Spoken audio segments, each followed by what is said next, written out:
Welcome, family, to another edition of Stranger Thinking Media, where we bring you the gospel of Yahusha HaMashiach, Jesus the Christ, to address the problems of a modern world.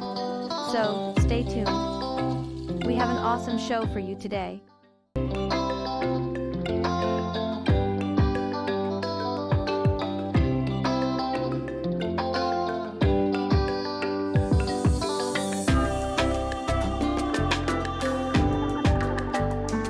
Thank you, Rachel.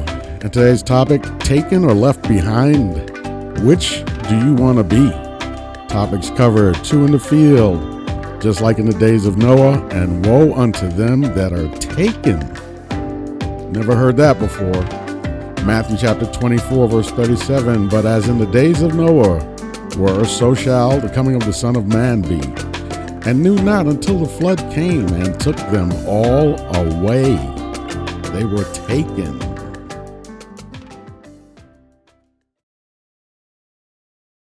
Two in the field. That is today's topic. Okay, Matthew chapter 24 and verse 38. For as in the days that were before the flood, they were eating and drinking and marrying and giving in marriage until the day that Noah entered into the ark, and knew not until the flood came and took them all away.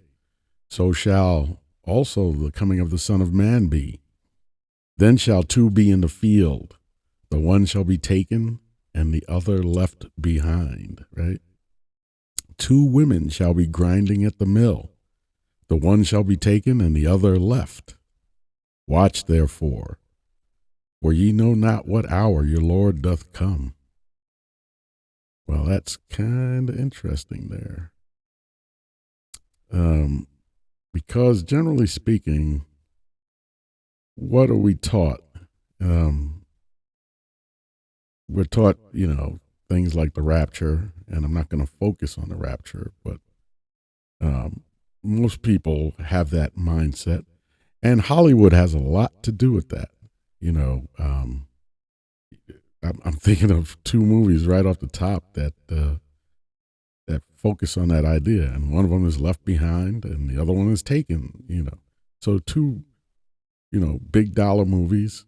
I'm not saying they were blockbusters or anything, but they were pretty popular. There have been books written, on these subjects that basically the good people will be taken and the bad people will be left behind.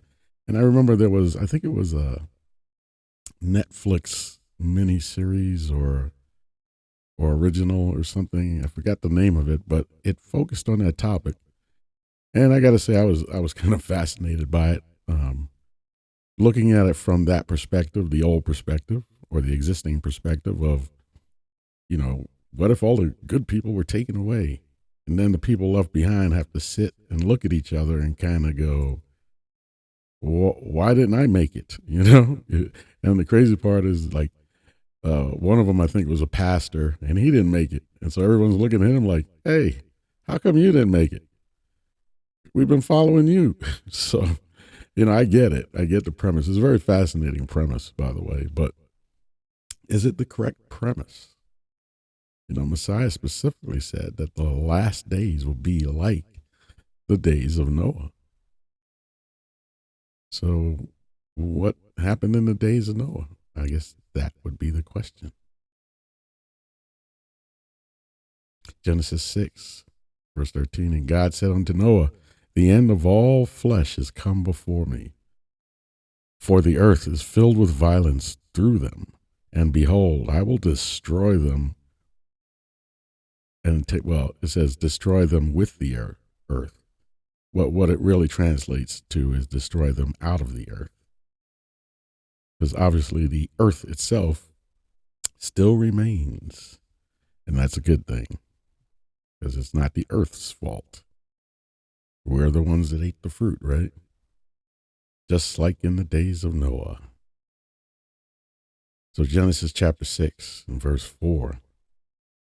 And there were giants in the earth in those days, and also after that, when the sons of God came in unto the daughters of men, and they bare children to them. The same became mighty men which were of old, men of renown.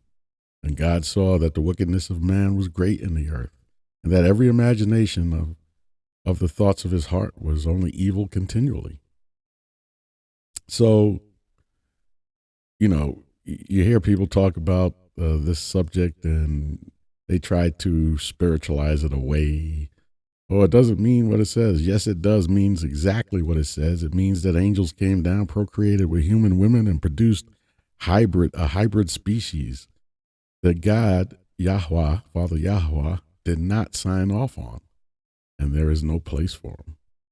And so that flood, when you really get down to it, was because these Nephilim were overtaking Yah's creation, and they were about to displace them.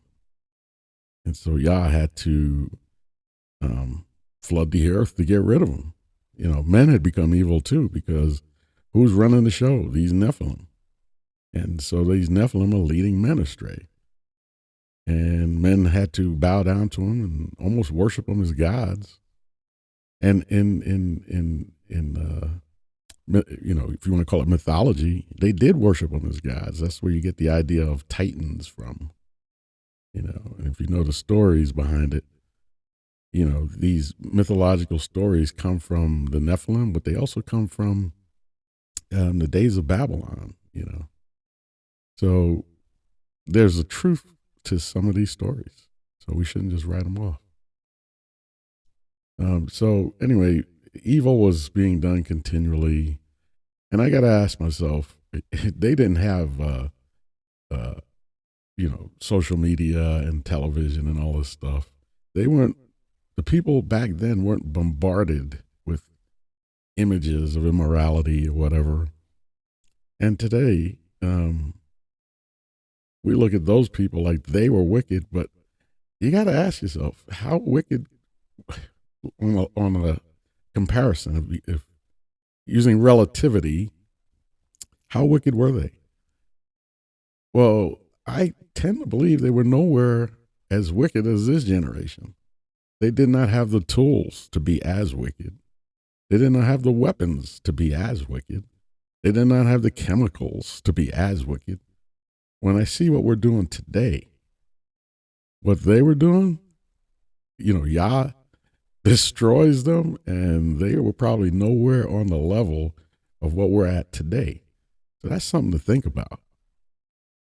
People were just subsistence farmers, basically. They were trying to survive.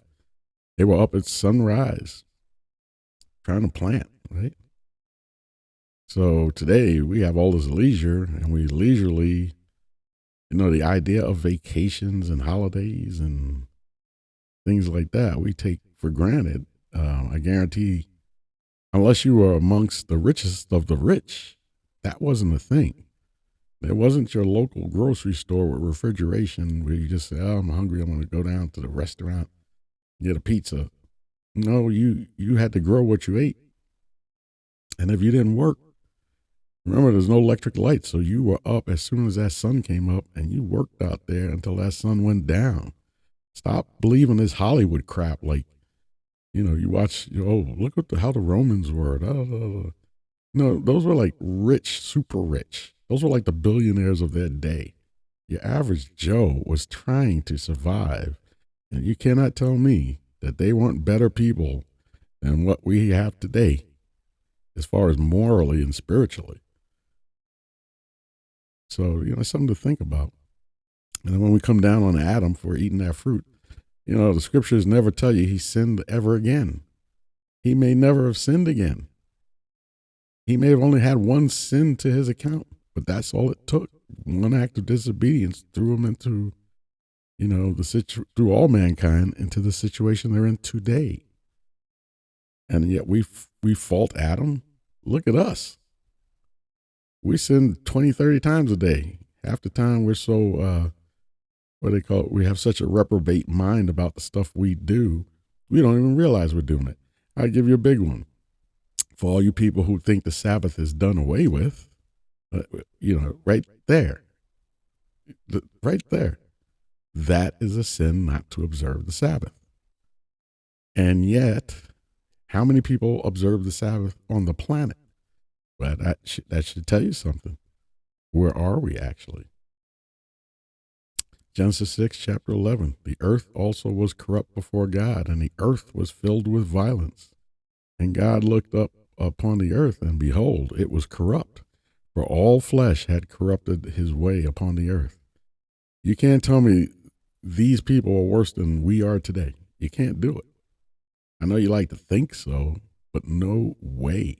They didn't have the means to be as wicked as we are today. So that's something to think about. Keep that on the back of your mind.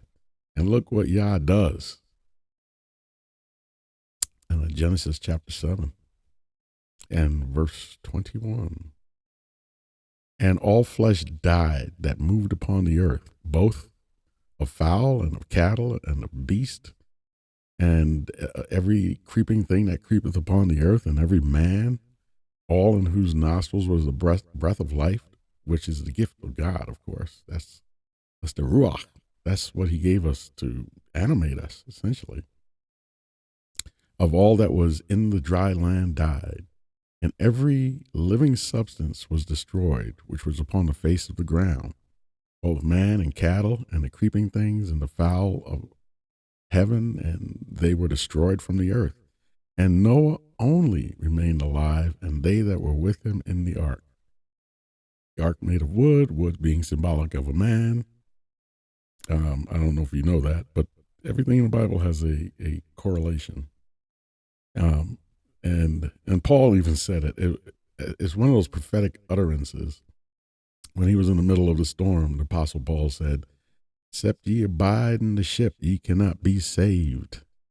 Well, the ship made of wood symbolizes Christ, symbolizes the Messiah. Except ye abide in Christ, ye shall not be saved. So that's what the scriptures are really trying to tell you at the end of the day. No, the law is not done away with. He fulfilled the law. What that does not mean is he threw away the law. Not one jot or tittle shall pass. Heaven and earth will pass away before that law goes away. He's saying he kept the law. He was blameless. He was sinless. He did what Adam was supposed to do. So through that, he was able to redeem us. So anyways, let's continue. And we should keep in mind that even Paul was never really certain about his salvation. I know that sounds wild. He says, lest he be cast away, right? So you really want to think about it. If he was walking on pins and needles, how should we be walking? And I don't think most people think that way. Anyway, we're going to jump to 2nd Esdras in chapter 13. Now, this is in the book of the Apocrypha, which was unceremoniously kicked out the Bible as being uninspired. It's not canonized. Y'all need to stop with that. Who are the people canonizing the Bible? Who had the right to canonize the Bible? Well, first of all, it wasn't the Bible. Bible just means book. Well, we're talking scriptures, not a book. The scriptures were turned into a book by a certain group of Roman people, and they specifically left certain things out. And if you look at what they left out, you could see why a lot of stuff was left out, because it incriminated a bunch of people, because it tells the story. But when you look at things like the book of Jasher, it's referenced in the book, in the Bible, at least twice. It says, as is written in the book of Jasher. So if the scriptures in the Bible reference the book of Jasher, don't you think you should see what the book of Jasher says? I think it would be a good idea. And then when you see that the Most High, or the Son of Man, he's quoting out of the book of Enoch, and so was Peter, so was Jude. They're quoting things that cannot be found anywhere in the Bible, but they're found in the book of Enoch. So you got to think about that. So 2nd Esdras chapter 13, verse 3, And I beheld, and lo, that man waxed strong with the thousands of heaven. And when he turned his countenance to look, all the things trembled that were seen under him.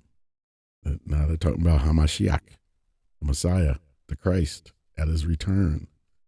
He comes back with power. For all of you people looking for this long-haired, soft guy, that's not what he's coming back like. If you're looking for this guy, remember, when he comes back, grace is over and judgment is at hand. Remember, he spoke in the synagogue. I come back, what was it? I think he said, I come in the acceptable time of the year of the Lord. And that was only half the verse, or the second half of that verse, which correlates to his second coming, is I come in a time of vengeance and judgment, right? Something on that order. But he was showing you his first advent is about grace.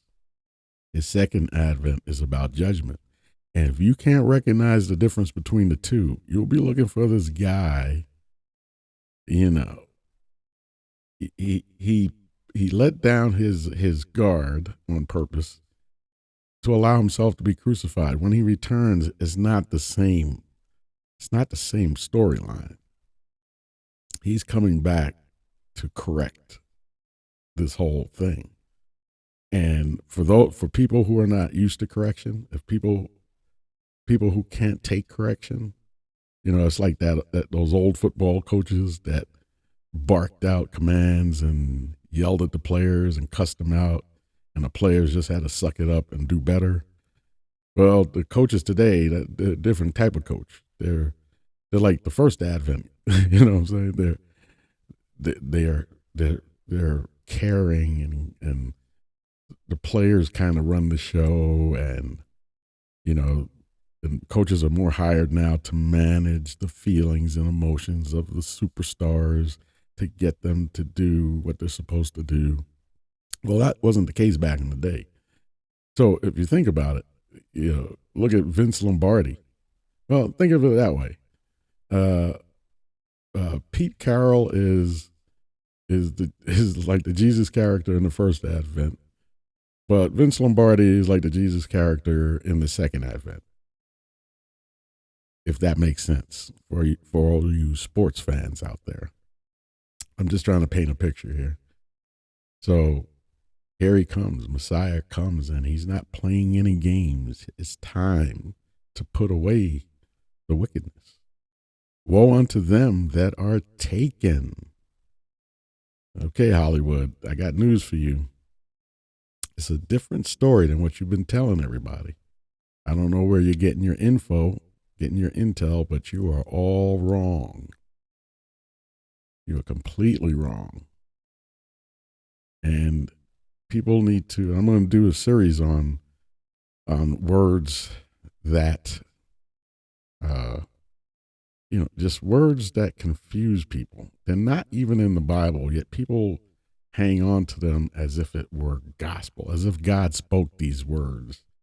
And rapture is not one of them. It's not in there. And so be careful, all you people following Hollywood, because Hollywood has a lot of power. They have power to create an image to the beast and make him speak. I don't know if those who have wisdom will understand what I'm saying, but Hollywood is just look at what's in the news. That should tell you all you need to know about Hollywood, right? If you're believing these movies they're putting out, you should automatically, if Hollywood's putting out these movies, got to be something wrong with them. So 2 Esdras chapter 13, verse 4, and whensoever the voice went out of his mouth, a sharp sword went out of his mouth, right? In the book of the Revelation of Jesus Christ. All they burned that heard his voice, they just caught fire and burned to a cinder. Like as the earth faileth when it feeleth the fire. And after this I beheld, and lo, there was gathered together a multitude of men out of number from the four winds of the heaven to subdue the man that came out of the sea. So when he returns, he's not going to be that likable character that you've been looking for. In fact, the whole earth, it says, and every eye shall see him, and the people will mourn when they see him. Why will they mourn when they see him? What does he look like that people will go, oh no? You know what I'm saying? What will he look like? I wonder. So the people mourn when they see him, and they gather themselves together to do battle against him. Bad move, right? I think we all know that's going to be a bad move, and yet they're going to do it. So, think about that. So, in a sense, preparing you for what's coming. You're going to have to be able to think outside the box. But the truth is, Yah will blind you or he will give you sight, depending on you. If you are a believer and you accept him, he's going to make sure that you are even if what do they say? It would be so close to, Satan's guy, if you will, the Antichrist, that if it were possible, even the elect would be deceived. But that suggests that it is not possible for the elect to be deceived. So the elect will see it. The Kodashim will recognize who is not the Christ and who is the Christ. So they'll be able to see it. So, just stay vigilant. I always tell people that.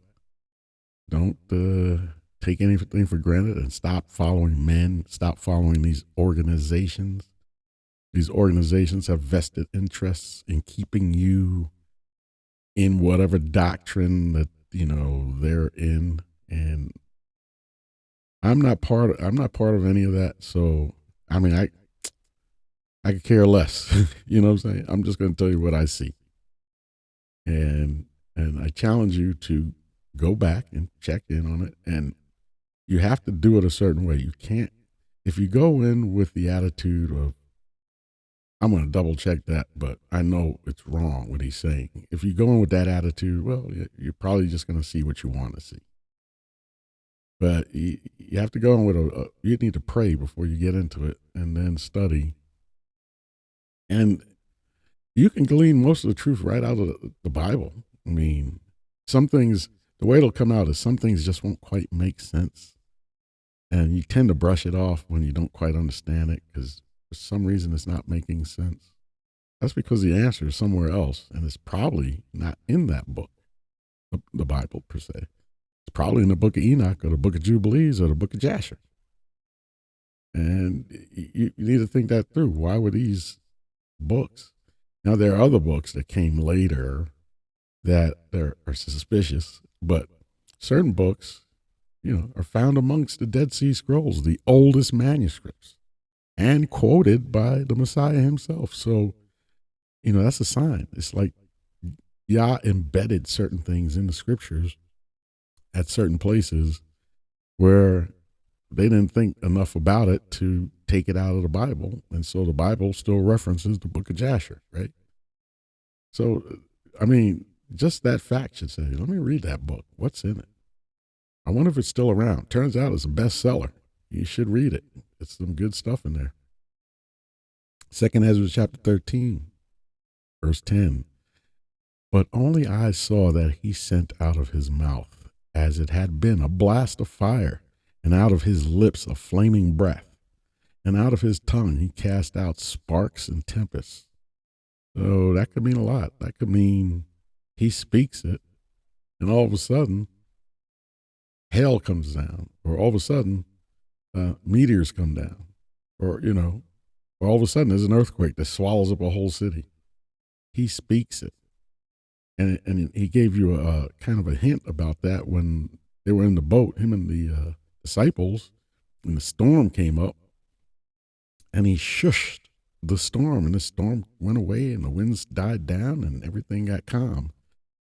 And then the disciples were really frightened. They were like, what manner of man is this that he commands the sea and the wind?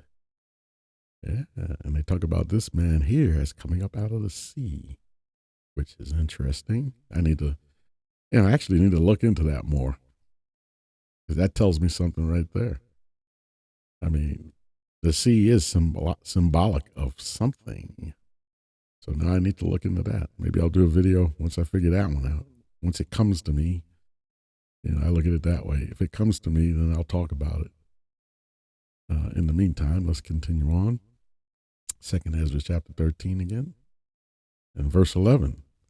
And they were all mixed together, the blast of fire, the flaming breath, and the great tempest, and fell with violence upon the multitude which was prepared to fight, and burned them up every one, so that upon a sudden of an innumerable multitude, nothing was to be perceived.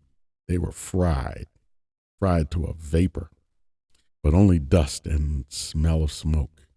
When I saw this, I was afraid. Yeah, I'd be afraid too. So from his mouth came fire and brimstone, if you will. Sounds like the vanquishing of Sodom and Gomorrah, right? And he speaks it, and they are vaporized. So we need to keep that in mind. He's not coming back to play games. He's not begging you to believe. You either do or you don't. And that's that. 2nd Esdras 13, verse 16. And people, trust me, Esdras is a prophet. There's none better. This guy is on point.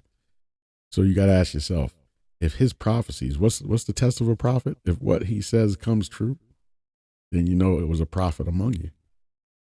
Right? So Esdras is on point right here.